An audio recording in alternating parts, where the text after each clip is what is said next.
Hello and welcome to Amjad Academy. In a continuation with the biomolecules, today I will discuss the next point in your chapter which is disaccharides. आइए आज disaccharides के बारे में जानते हैं। चलिए बढ़ते हैं डाइसैकेराइड्स के बारे में। So what are the disaccharides? Disaccharides give rise to two units of monosaccharides on hydrolysis, either with acid, dilute acid or a specific enzyme. इसका मतलब क्या हुआ कि डाइसैकेराइड्स ऐसे मॉलिक्यूल होते हैं जिनको हाइड्रोलाइज करने पर हमें दो यूनिट मिलेंगे मोनोसैकेराइड्स के, टू यूनिट ऑफ सेम और डिफरेंट मोनोसैकेराइड। ये सेम और डिफरेंट का मतलब मैं आगे बताऊंगा आपको। सिर्फ इतना याद रखिए कि डाइसैकेराइड्स को हाइड्रोलिसिस करने के बाद हमें जो है तो टू यूनिट्स मिलेंगे, दो यूनिट मिलेंगे, दो मोनोसैकेराइड मिलेंगे। ये मतलब है इसका। कब? जब उसका हाइड्रोलिसिस करेंगे। हाइड्रोलिसिस करें तो हाइड्रोलिसिस किसके प्रेजेंस में करेंगे हम? हाइड्रोलिसिस या तो आप डाइल्यूट एसिड इस्तेमाल करें या तो फिर स्पेसिफिक एंजाइम यूज करें। उस डाइसैकेराइड के लिए एक स्पेसिफिक एंजाइम है, वो यूज करिए, उससे आपको मिलेगा। तो पहले हमारे डाइसैकेराइड्स कौन कौन से? उनके एग्जाम्पल ये है, सुक्रोज ये डाइसैकेराइड है, माल्टोज ये भी डाइसैकेराइड है और लैक्टोज ये भी डाइसैकेराइड है जिसे हम रोज कंज्यूम करते हैं। ये डाइसैकेराइड सुक्रोज हमारा केन शुगर है। आइए इसके बारे में जानते हैं। सुक्रोज का मॉलिक्यूलर फार्मूला है C12H22O11।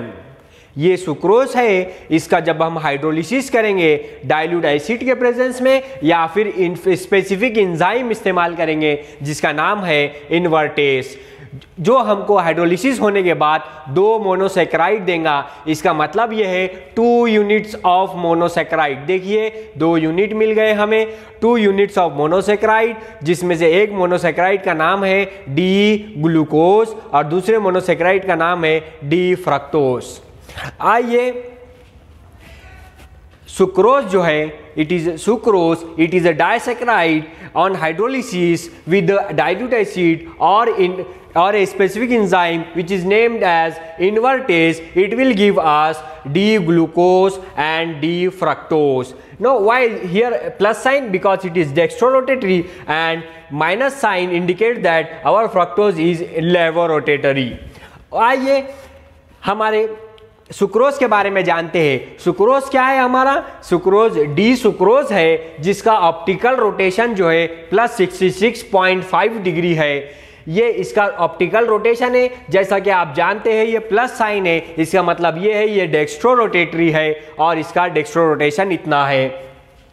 As it is a sucrose, it has a specific rotation of plus 66.5 degree. And it has a molecular formula C12H22O11. On hydrolysis it will give us D-glucose and D-fructose. Let's move towards optical rotation of glucose and fructose. Now look at here, as this glucose is dextrorotatory, this plus sign indicates that this is a dextrorotatory, that's why it has an optical rotation of plus 52.7 degree.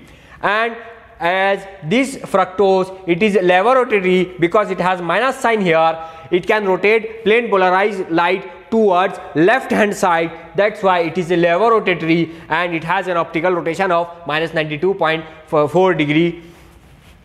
Okay, जैसा कि इसका optical rotation plus 52.7 degree है और इसका optical rotation minus 92.4 degree है।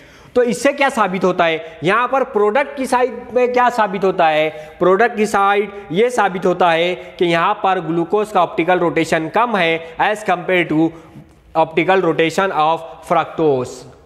तो optical rotation of fructose का minus में है, लेवो रोटेशन है, लेवो रोटेशन ज्यादा है, मेजर में है, तो इसीलिए जो ओवरऑल इसका रोटेशन रहेगा प्रोडक्ट साइड का वो लेवो रोटेटरी रहेगा। इसीलिए यहाँ पर इसको इन्वर्ट प्रोडक्ट कहा जाता है, इसे इन्वर्ट शुगर कहा जाता है। आइए इन्वर्ट शुगर किसे कहा जाता है?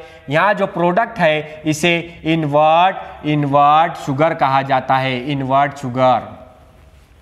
देखिए यहाँ पर क्या हो रहा है, हमारे पास ये डेक्स्ट्रो रोटेटरी है जिसका हाइड्रोलिसिस करने के बाद हमें एक डेक्स्ट्रो मिल रहा है और एक लीवो मिल रहा है, जिसमें से लीवो का रोटेशन ज्यादा है, इसीलिए ओवरऑल प्रोडक्ट का जो रोटेशन रहेगा वो लीवो रोटेटरी रहेगा, माइनस की तरफ रहेगा। इसीलिए जब कोई प्लस माइनस की तरफ ज्यादा हो जाता है तो उसे इन्वर्ट शुगर कहा जाता है, इसे इसीलिए इन्वर्ट शुगर कह रहे हैं, दिस प्रोडक्ट को इन्वर्ट शुगर कह रहे हैं। ये इसीलिए भी इन्वर्ट हुआ क्योंकि यहां पर आप देखते हैं कि एंजाइम कौन सा है, इन्वर्टेज एंजाइम यूज किया गया है। आइए डाइसैकराइड हमारा सुक्रोज किस तरह से नजर आता है, हार्वर्ड प्रोजेक्शन फार्मूला जो कि मैंने आपको पिछले वीडियोस में पार्ट 6 और पार्ट 7 में बताया हूं ग्लूकोज और फ्रक्टोज का, आप प्लीज उसे जाइए और देखिए, डिस्क्रिप्शन में उसकी लिंक दे दी गई है। आइए अब हमारे पास जो सुक्रोज है उसका हम हार्वर्ड प्रोजेक्शन कैसा बनाते हैं उसी को आगे लेकर चलते हैं। आइए, ये जो स्ट्रक्चर है, ये स्ट्रक्चर का नाम है अल्फा डी प्लस ग्लूकोपायरानोस, पायरानोस। ये जो स्ट्रक्चर है, ये स्ट्रक्चर का नाम यहां पर लिखा गया है। अब देखिए ये स्ट्रक्चर का ये स्ट्रक्चर कैसे ड्रॉ करना है इसको आपको पहले ही वीडियो में बता दिया गया है, पार्ट 6 और पार्ट 7 में, आप प्लीज जाकर देख लीजिए। ये पार्ट 6 में बता दिया गया है अल्फा डी ग्लूकोपायरानोस किस तरह बनाया जाता है। और ये जो स्ट्रक्चर है, ये हमारा स्ट्रक्चर किसका है दोस्तों, ये स्ट्रक्चर जो है हमारा, ये है बीटा डी माइनस फ्रक्टोफ्यूरानोस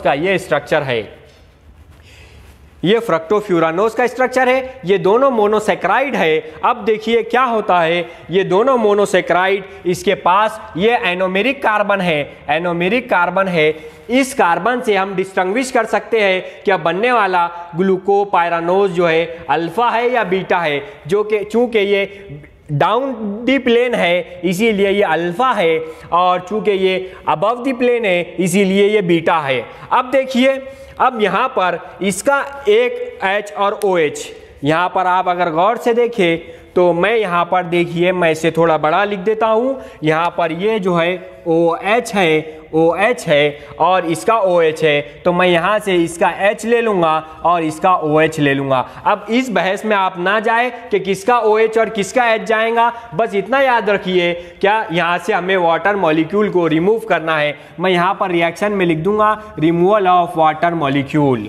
अब देखिए ये यहाँ पर वाटर मॉलिक्यूल का रिमूव हो गया, वाटर मॉलिक्यूल निकल गया और यहाँ पर से एक नया बॉन्ड फॉर्म हो गया। ये ऑक्सीजन, यहाँ पर का ऑक्सीजन और यहाँ के कार्बन ने बॉन्ड बना लिया। ये देखिए ये कार्बन ऑक्सीजन का बॉन्ड बन गया। इस लिंकेज को आर, देखो यहाँ पर ये कार्बन है, ये भी कार्बन है। जब कार्बन कार्बन ROR, ये एक फंक्शनल ग्रुप बताता है हमें, जो ROR functional group ether functional group है, और इस लिंकेज को ईथर लिंकेज कहा जाता है। चूंकि ये हमारे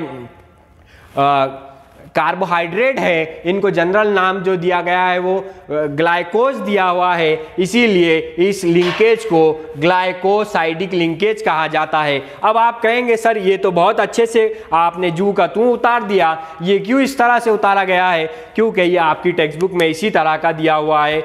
आइए सिर्फ इसे क्या करना है, हमें इसे सिर्फ ऐसा 180 से चेंज करना है, ऐसा सिर्फ इस तरह से इसको खड़ा कर दीजिए। तो यहाँ पर जो चीज़ें नीचे होंगी, इस रिंग के नीचे होंगी, वो सारे रिंग के ऊपर आ जाएंगे। आप देख सकते हैं CH2OH ऊपर आ गया, उसके बाद H था ऊपर आ गया, फिर उसके बाद OH था वो भी ऊपर आ गया, फिर उसके बाद H है वो भी ऊपर आ गया, और ये जो CH2OH ऊपर नज़र आ रहा था इस स्ट्रक्चर में, तो यहाँ पर नीचे चला गया। तो ये देखिए ये स्ट्रक्चर किसका है दोस्तों, ये स्ट्रक्चर सुक्रोज का है। सुक्रोज का स्ट्रक्चर हमें सिर्फ इस तरीके से चेंज करना है, उसे नीचे से ऊपर लाना है, तो जो उल्टा हो जाएगा और उल्टा होके कुछ इस तरीके से नजर आएगा। और ये जो ROR, दो मोनोसेक्राइड के बीच में ये जो ईथर लिंकेज है, इसे ग्लाइकोसाइडिक लिंकेज कहा जाता है। तो आज के लेक्चर में हम यहीं पर रुकेंगे। हमने आज के लेक्चर में सुक्रोज देखा, उससे हमें दो मोनोसेक्राइड्स मिलते हैं वो देखा, और वो दोनों मोनोसेक्राइड मिलकर आपस में किस तरह से सुक्रोज बनाते हैं हमने वो देखा। सुक्रोज का हार्वर्थ प्रोजेक्शन देखा हमने, हार्वर्थ फार्मूला देखा। हार्वर्थ फार्मूला ये है, हार्वर्थ प्रोजेक्शन और हार्वर्थ फार्मूला एक ही बात है। हार्वर्थ ने, ये एक साइंटिस्ट का नाम है जिसने हमें इस तरह का स्ट्रक्चर बनाना सिखाया था। इन दो स्ट्रक्चर का अगर आपको परेशानी आ रही है तो आप हमारा पार्ट 6 और पार्ट 7 देखिए, वहाँ से आपका रिवीजन हो जाएगा। और रिवीजन हो जाने के बाद आप यहाँ पर इस स्ट्रक्चर की प्रैक्टिस करके उसे उतार दीजिए और यहाँ से वाटर मॉलिक्यूल का रिमूव करके यहाँ पर हमें ये इस ईथर लिंकेज से दो मोनोसेक्राइड को जोड़ दीजिए। और ये जुड़ा हुआ जो ईथर लिंकेज के साथ दो मोनोसेक्राइड है, इसे सुक्रोज कहा जाता है। ये हमारा सुक्रोज है, सुक्रोज। और इसी को ही मैंने सिर्फ इस तरीके से चेंज कर दिया हूँ। ये देखिए आप, ये सिर्फ ऐसा चेंज हो गया, बिल्कुल 90 डिग्री से इसे ऐसा चेंज कर दीजिए। यहाँ से ऐसा चेंज कर दिए आप, अगर इसको ऐसा घुमा दीजिए 90 डिग्री से, तो ये नीचे का जितना भी स्ट्रक्चर है वो पूरा ऊपर आ जाएगा और जो ऊपर का स्ट्रक्चर है वो नीचे चला जाएगा। यहाँ पर इसी के पॉइंट के साथ हम रुकते हैं। अगले लेक्चर में हम देखेंगे structure of maltose and lactose.